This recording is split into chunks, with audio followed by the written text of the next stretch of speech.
Hello friends, welcome to Paralegal Study. In this lecture we will analyze our unit 6, that is autonomy movements. So friends, this unit also very important for exam point of view.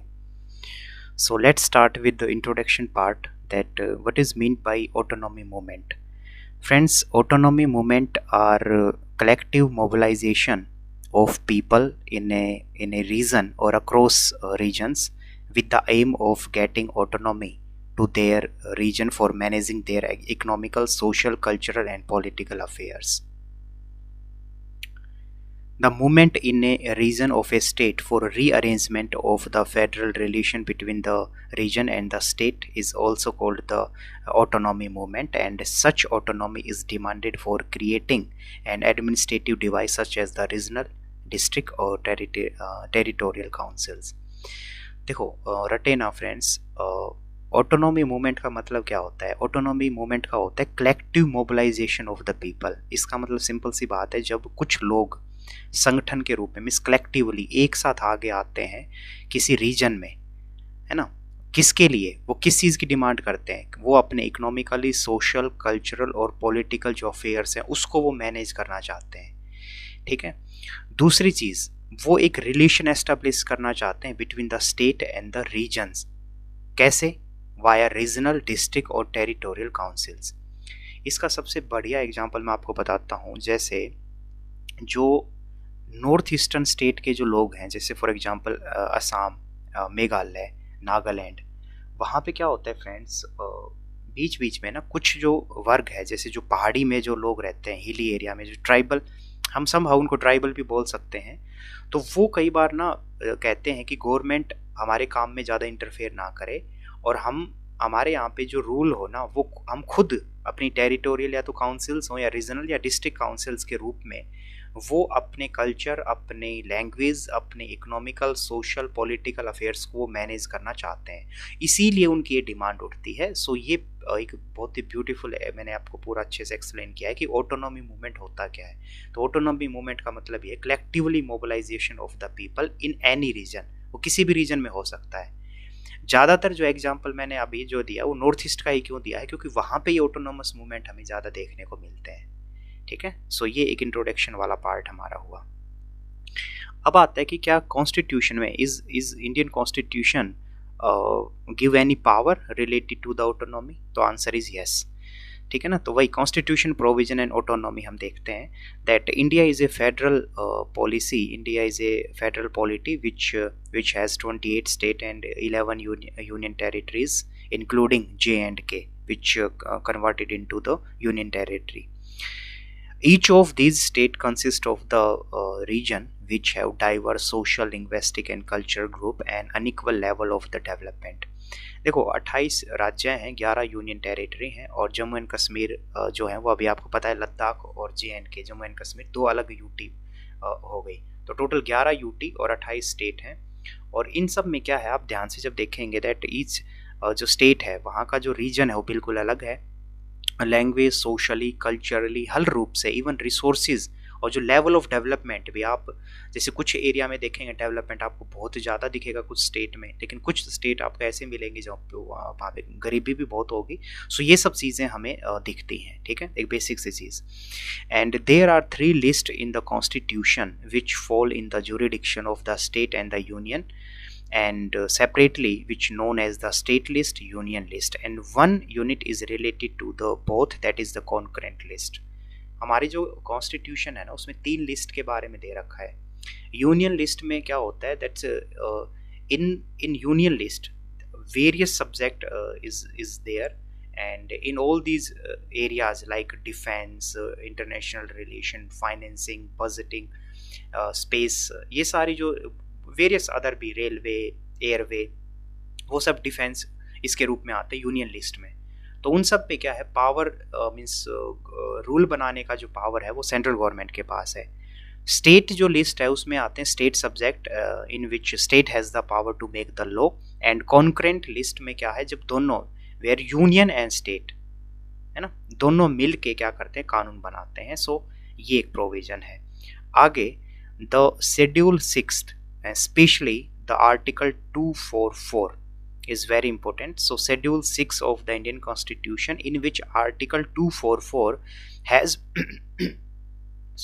has provisions for creating autonomous bodies, autonomous district, regional council, territorial council in the 4 states of the Northeast India, that is Assam, Meghalaya, Tripura and Mizoram. ठीक है, तो schedule जो 4th है Indian constitution का, उसमें article है 244, वो specially autonomous movement से रिलेटेड स्पेशल पावर देता है 4 स्टेट्स को, जो नॉर्थ ईस्टर्न स्टेट है, असम, मेघालय, त्रिपुरा एंड मिजोरम को. इसके अलावा we have article means 73rd and 74th constitutional amendment which took place which we did in 1993. The 73rd and 74th constitutional amendment also provide for the subject which fall under the jurisdiction of the rural and urban local bodies. तो यहाँ पे एक छोटी सी बात है कि आज गांव में जो पंचायत लेवल पे आप चीज़ें देखते हो और शहरों में जो म्यूनसिपल कॉर्पोरेशंस होती हैं, तो गांव में विलेज पंचायत है 73rd अमेंडमेंट के तहत और म्यूनसिपल शहरों में जो कॉर्पोरेशन है वो 74 अमेंडमेंट के तहत है. सो ये भी एक वो जब बाद में मूवमेंट जब चला कि नहीं ग्रास रूट लेवल पे भी उनको अधिकार मिलने चाहिए, तो ये 74 और 73rd एंड 74th अमेंडमेंट भी काफ़ी हमारे लिए इम्पोर्टेंट हो जाता है. कुछ और उसमें कॉन्स्टिट्यूशन में देखें दैट आर्टिकल 371 स्पेशली आर्टिकल 371 सब क्लोज ए टू 371J. देखो होता क्या है, जैसे आर्टिकल 371 है उसमें पार्ट है that article 371A, 371B, 371C ऐसे करके. सो ए से लेके जे तक आर्टिकल 371 में ए से लेके जे तक जो पार्ट है which provide special provision for the Nagaland, Assam, Manipur, Sikkim, Mizoram, Arunachal Pradesh in the northern India and Maharashtra, Gujarat, Andhra Pradesh, Goa and Karnataka in the other regions of the country. So this article means article 371 is aimed to at provide special grant to the backward region for their development and protecting their culture and customary law. So the device inner line permit ILP आप ध्यान रखें, the device inner line permit exists to protect culture and economy of the people in all these areas. And तो मैंने 371 का जो बताया provision में, उसमें क्या है कि जो एक तो सारे नॉर्थ ईस्टर्न स्टेट, इसके अलावा महाराष्ट्र, कर्नाटक, गुजरात, आंध्र प्रदेश, ये सारे स्टेट में भी कुछ ऐसे एरिया हैं जो ट्राइबल तो नहीं मीन्स जंगलों में जहाँ पे लोग रहते हैं, तो उनके लिए स्पेशल से क्या है, उनको प्रोटेक्शन, उनके कल्चर, उनके कस्टमरी लॉ, इन सबको प्रोटेक्ट करने के लिए वहाँ पे अलग से प्रोविज़न है, जो ये पूरा 371 आर्टिकल हमारे इंडियन कॉन्स्टिट्यूशन का है. इसके अलावा एक बहुत इंपॉर्टेंट जो मैंने चीज़ बताई वो है इनर लाइन परमिट. ये क्या है, इनर लाइन परमिट का मतलब ये होता है it is an official travel document issued by the government of India to allow inward travel, है ना, inward travel of the Indian citizen into a protected area. Simple है, जैसे फॉर एग्जांपल आप नॉर्थ ईस्टर्न स्टेट में गए तो आप ऐसे नहीं कहीं पे भी जाके घूमने लग जाएंगे, नहीं. होता क्या है, ILP लागू होता है. ILP मतलब इनर लाइन परमिट आपको लेना होता है, तो वो गवर्नमेंट पहले आपसे पूरा आपका रिकॉर्ड लेगी और फिर आपको उस एरिया में एंट्री करने देगी. ये क्यों सब किया गया है, तो सिंपल सी मैं पॉइंट आउट करना चाह रहा हूँ. ILP इनर लाइन परमिट आपको पहले चाहिए उस एरिया में घुसने के लिए. आर्टिकल 371 मैंने आपको पूरा बताया अभी किस किस एरिया के ऊपर अप्लाई होता है, ठीक है. इसके अलावा मैंने 73rd 74 अमेंडमेंट की बात की, उसके ऊपर मैंने शेड्यूल जो 6 है आर्टिकल 244 उसकी बात की. तो ये जो सारी जो चीज़ें हैं ये क्या शो करती हैं, ये सिंपल सी बात है, ये करती हैं कि जो एरिया डेवलप नहीं है, जो समहाउ पीछे रह गया किसी कारण से, और स्पेशली ब्रिटिश के टाइम पे, क्योंकि ये जो मैंने एरिया बताया नॉर्थ ईस्टर्न और ये सब स्टेट, ब्रिटिश ने भी इनको ऐसे ही छोड़ दिया था कि हमें इनसे उलझना ही नहीं है, तो तब से ही वो कहीं ना कहीं ना वो डेवलप नहीं हो पाए. तो उनके जो कस्टमरी लॉ हैं, उनकी प्रैक्टिसेस, उनका कल्चर बिल्कुल अलग है. उसी को लेके ये पूरा कॉन्स्टिट्यूशन में प्रोविजन है जो ऑटोनॉमी को बनाए रखने में हेल्पफुल है, ठीक है. तो ये सारे आप ध्यान रखना फ्रेंड्स, ये बहुत इंपॉर्टेंट है पूरा constitution provision and autonomy. Next है कि what are the important feature of autonomy movement. कि ऑटोनॉमी जब मूवमेंट कोई भी किसी रीजन में अगर स्टार्ट होता है तो उसके इंपॉर्टेंट फीचर क्या होते हैं, मीन्स क्या मांग होती है, क्या डिमांड होती है लोगों की जो मूवमेंट को स्टार्ट करते हैं. तो सबसे पहले है कि the peoples are raised in the areas where people feel discrimination. Simple सी बात है, जहाँ पे लोगों को लगे कि हमारे साथ डिस्क्रिमिनेशन हुआ है तो वो लोग अपनी आवाज़ उठाते हैं और वो कहते हैं कि हमें स्पेशल कुछ राइट, कुछ स्पेशल अधिकार दिए जाएं। तो ये एक इम्पोर्टेंट फीचर हुआ। दूसरा है कि these demand are generally by articulate sections of the society, middle class, student, civil society.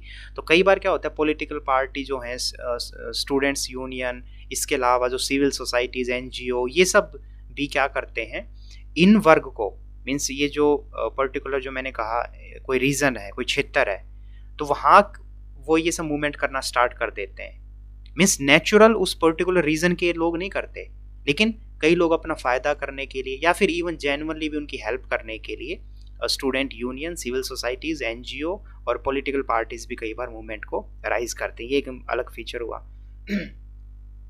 Next है कि supporter of autonomy demand generally allege that their region has become internal colony of the developed region and their natural resources are exploited by the outsider।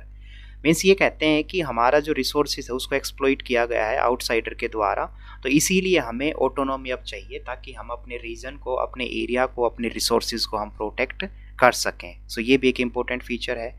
And other important feature is their language and culture are not given due recognition and dominant language is imposed on them.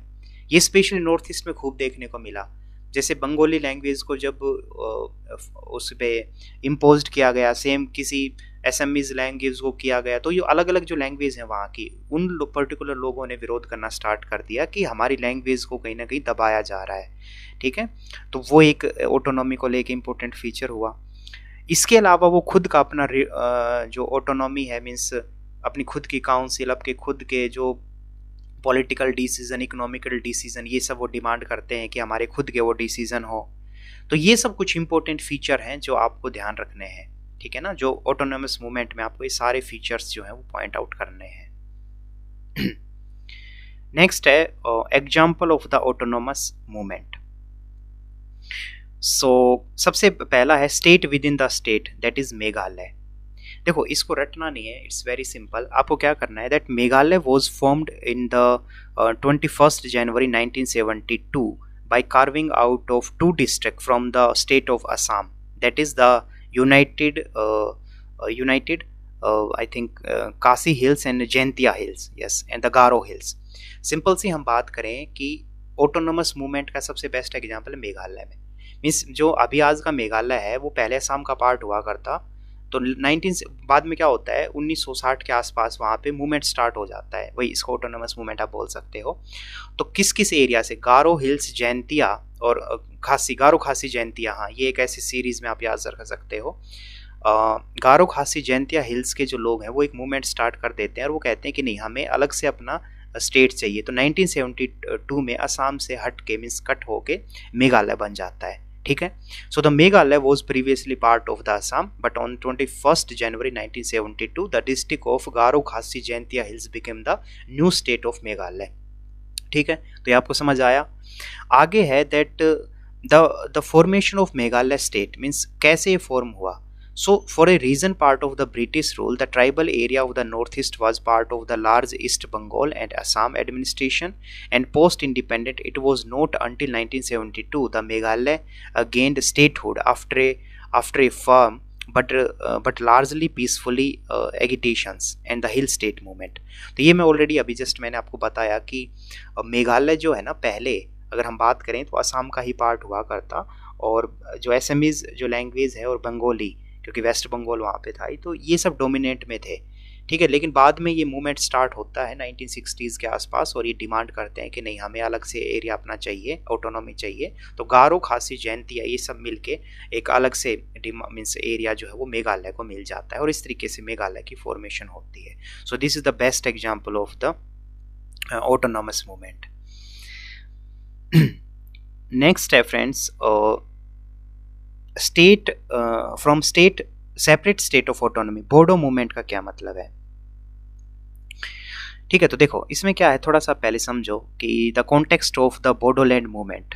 So the ULFA means the united liberation front of Assam is an armed separatist organization operating in the northwest Indian state of Assam, and it seeks to establish an independent sovereign nation, a state of Assam for the indigenous Assamese people through an armed struggle in the Assam conflict. Bodo are the single largest tribal community in Assam, making up over 5 to 6% of the state population, and they have controlled large part of the Assam in the past. So the four districts in Assam means Kokrajhar, Baksa, and Udalguri and Chirag. That constitute the Bodo territorial area districts is BTAD, are the home of several ethnic group. So in 1966 and 1967, the demand for a separate state called Bodoland was raised under the banner of the PTCA, Plains Tribal Council of Assam, and in 1987 the All Bodo Students Union ABSU renewed the demand. Divide Assam 50-50 was a call given by the Students Union and various other organizations also. तो देखो Bodo movement को लेके जो हिंदी में translate मैं करूं, पहले आपको इंग्लिश स्टूडेंट्स को तो समझ आ गया होगा। मेन है कि जो बोडोलैंड मूवमेंट है ना, उसमें उल्फा आप ध्यान रखें, United liberation front of Assam, ये एक आर्म्ड सेपरेटिस्ट ऑर्गेनाइजेशन ये खड़ी होती है जो डिमांड करती है कि नहीं, हमें अलग से अपना एक आइडेंटिटी चाहिए, अलग से हमें एरिया चाहिए जो बोडोलैंड होगा। अब ये है क्या कि बोडो एक कम्युनिटी है, असम में एक कम्युनिटी का नाम है बोडो, जो 5 से 6% उनका पॉपुलेशन है असम में। तो 4 डिस्ट्रिक्ट हैं जो इस बोडो कम्युनिटी के अंदर आती हैं, ठीक है ना, तो कोकजार, बक्सा एंड उदिगुरी एंड चिराग। तो ये जो एरिया है ये सब ये चाहते हैं कि बोडोलैंड एरिया इसको डिक्लेयर कर दिया जाए और इसको एक अलग से ऑटोनॉमी जो है वो मिल जाए। तो 1960s के आसपास से ही वहाँ पे ये डिमांड स्टार्ट हो जाती है और 1987 में प्रॉपर नारा उठाते हैं ये ऑल बोडो स्टूडेंट यूनियन, जिसको ABSU भी शॉर्ट फॉर्म में बोलते हैं, कि डिवाइड असम 50-50, कि भाई हमें 50-50 असम जो है वो डिवाइड करके दो, ठीक है। लेकिन बाद में क्या होता है कि in October 1986 the prominent group Bodo security force was formed by the Rajni Daimary. The Bodo Security Force subsequently renamed itself as the National Democratic Front of Bodoland, an organization that is known as involved in various attacks and extortion. कि होता क्या है ना 1987 में कि all Bodo जो students union है वो जो मैंने कहा 50-50 की डिमांड करता है, उसके बाद से ही कुछ साल बाद बोडो सिक्योरिटी फोर्स एक ग्रुप जो है इमर्ज्ड होता है, जो बाद में एक पॉलिटिकल पार्टी के रूप में भी बन जाता है, that is national democratic front of Bodoland, ठीक है। तो वो सब ये डिमांड करते हैं और फाइनली बस अभी आप समझें कि एक ट्राइपेटाइट बोडो अकॉर्ड होता है। तो ट्राइपेटाइट का मतलब होता है 3 पार्टी के बीच। तो 2020 में एक ट्राइपेटाइट बोडो एग्रीमेंट होता है, किसके बीच, Assam state government, central government और the national democratic front of Bodoland, इनके बीच। और वो क्या है, वो यही है कि पीसफुली हम इस मैटर को सुलझाएं और जो बोडो लैंड जो है उसको अलग से मीन्स ऑटोनॉमी दी जाए, ठीक है ना।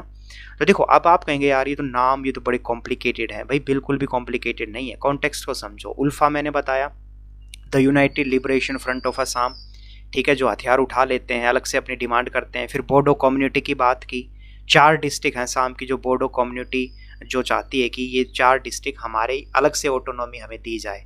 उन 4 डिस्ट्रिक्ट के मैंने नाम बताए।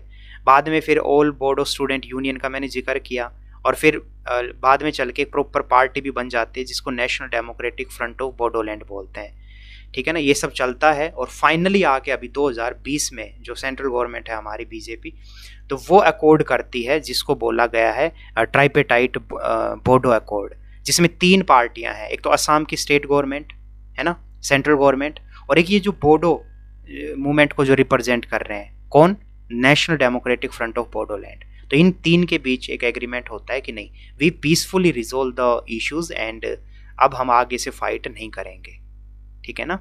तो इस रूप से आप इसको थोड़ा सा अच्छे से आपको ध्यान रखना है। ये आपका इसमें तो काफ़ी कॉम्प्लिकेटेड भी दे रखा है, लेकिन ईजी रूप में मैंने आपको पूरा ये समझा दिया है, ठीक है। इसमें बस 1-2 पॉइंट आप और ध्यान रखें friends, that 2 tribe of Assam, कौन कौन से, Karbi in Karbi Anglong and Dimasa in the North Chachar Hills district of the Assam have also been demanding carving out the autonomous state within the existing state of Assam. And since the 1960s, the two state district of Karbi Anglong and North Chachar Hills have been complaining of the limitation of autonomous district council, and so they also demanded that these two areas were reserved for the for किसके लिए, तो कार्गी एनालोंग and the चारचर hills. देखो simple से हम बात करें कि असम में ही ये सबसे ज़्यादा राइज होता है, तो एक तो बोडो आपको पूरा समझ आ जाओगा, तो कार्बी और जो चाचिर्स का जो ऑटोनॉमी मूवमेंट है ये क्या है, ये भी असम में है। ये दो वर्ग हैं, टू ट्राइब्स हैं ये असम के, ठीक है ना। एक तो कार्बी, तो कार्बी आनालोंग एक एरिया है, जगह है, वहाँ पे ये ट्राइब का नाम है कार्बी, तो इसीलिए वो बोला गया है कि कार्बी इन कार्बी आनालोंग। और दिमासा एक ट्राइब है, ठीक है ना, जो चाचर हिल्स जो हैं वहाँ पे ये लोग रहते हैं। सो फिर से बोलता हूँ, two tribes Karbi and Dimasa, ये सेपरेट डिमांड करते हैं कि हमें अलग से अपनी ऑटोनोमस मूवमेंट चाहिए, और हमें जो प्रॉपर ऑटोनॉमी है, हमारे जो काउंसिल्स हैं टेरिटोरियल, जो हमारी जो काउंसिल्स हैं उन सबको अलग से पावर मिले, और इस चीज़ को लेकर इनकी डिमांड उठती है। तो ये सारे एग्जाम्पल आपको ध्यान रखने हैं ऑटोनोमस मूवमेंट में, ठीक है। और इसमें कुछ और इम्पोर्टेंट पॉइंट्स थोड़े से आप वैल्यू एडिशन के रूप में चाहें तो आप कर सकते हैं।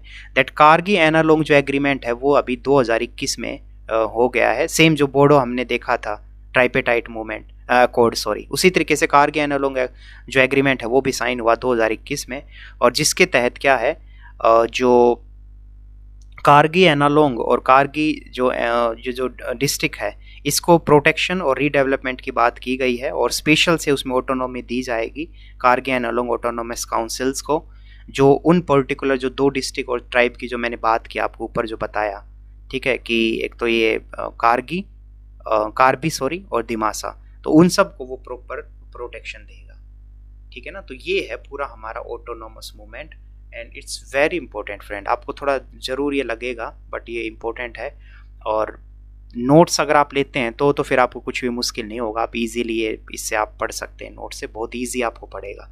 इग्नू की मटेरियल में थोड़ा कॉम्प्लिकेटेड दे रखा है, तो आप चाहें तो आप नोट्स को बाई कर सकते हैं, ठीक है। So thank you so much, and खूब सारी मेहनत करें और पॉजिटिव रहें।